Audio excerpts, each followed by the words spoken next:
Hey, British Parliamentary debating is the most commonly used framework for debating both in the UK and across the world, which makes it really useful for us to know how to do this, so this video is going to attempt to explain how it works. It might seem a tad pretentious that we have this format, but it's really there to facilitate a debate in which all the participants have an opportunity to make their points and to respond to the points of the opposition. It's really simple, so by the end of this video, hopefully you'll understand how it all works. This video will have three parts. The first part will briefly explain the structure of British parliamentary debating, the second will look at the roles of the four teams in the debate, and the final part will kind of tell you how a speech might be structured normally in the British parliamentary debate. So, there are two sides to any debate, unsurprisingly, and these are known as the proposition and the opposition, or otherwise the prop and the op, hence the name British parliamentary.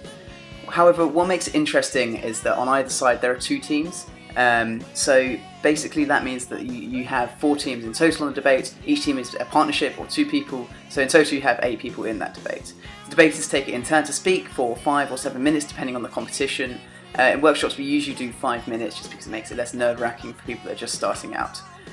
So yeah, what happens in the debate is you'll have a speaker from the prop bench, and then you have a speaker from the op bench, and then prop, and then op, and then prop, and then op, and so on to get to the end of the debate.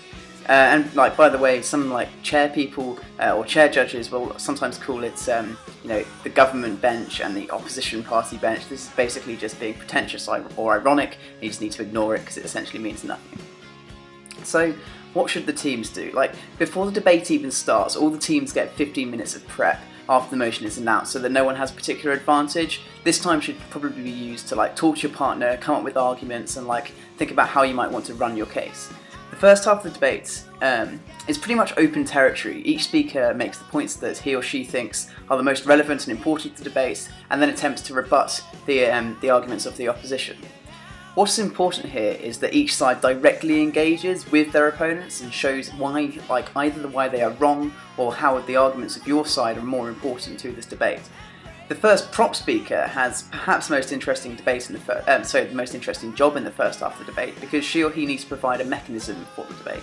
Now that's basically just jargon. What it means is to provide an explanation of how their idea will be put into practice, as well as definitions of any nebulous or unclear parts of the motion. After the first half teams have battled it out for 20 minutes or so, it's the turn of the second half. The third speakers for each bench are known as extension speakers. The reason for this is that their role is to provide a new line of argumentation to move the debate into an area that hasn't already been covered, or to take the debate to a depth that hasn't yet been explored. Now, this might be quite daunting at first, but with practice and a little bit of ingenuity, it's really exciting because it allows the debate to be of a better quality and something that you really learn from and get huge amounts of fun from being able to debate these really in-depth principles. And finally you have the summary speakers. So when they stand up, their job is to summarise the debate in such a way that makes it look as though their side has won. Specifically though, they want to show why their team have won, i.e. their partner, the extension speaker. And what they want to do there is show how that extension speaker has provided the best arguments that win the case overall. So one way this is characterised is as a biased news report, because you show what's happened in the debate, but from a clear biased standpoint. The skill here is to provide comparative analysis that makes your team look the strongest, and therefore persuade the judges that you deserve to win the debate as a team. So finally, how is a speech structured? Now again, this is really simple and you'll pick it up really quickly. So a speech is usually 5 minutes long, and in each speech you get a minute of protected time at the beginning and at the end, indicated by a bang that sounds like this. In that protected time, no one can offer a point of information or interrupt you in any way. In the other 3 minutes, however, they can do this as often as they like, so long as they're not seen to be bullying you or trying to force you into a corner. All of the debaters, except the first speaker, probably want to be offering some sort of rebuttal to the points made by their opposition. And the easiest way to do this is at the beginning of your speech, after you've briefly outlined what your speech will be about, etc. So this section of rebuttal is normally about a minute long, so you have time to talk extensively about these incredible points that you came up in your preparation time. You want your speech to be clearly structured with 2 or 3 main points, which you then analyse in as much depth as you can manage. Analysis is this kind of word that no one really understands. It's essentially a snobby way though of saying making all the links. So that's basically explaining to a judge the exact way in which your argument fits together and comes together as a conclusive case.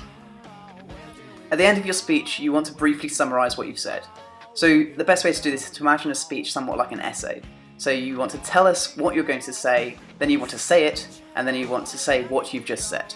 This way the judges are most likely to remember your points and your argument comes across as more persuasive. Finally, at some point you do want to be taking a POI, that's a point of information.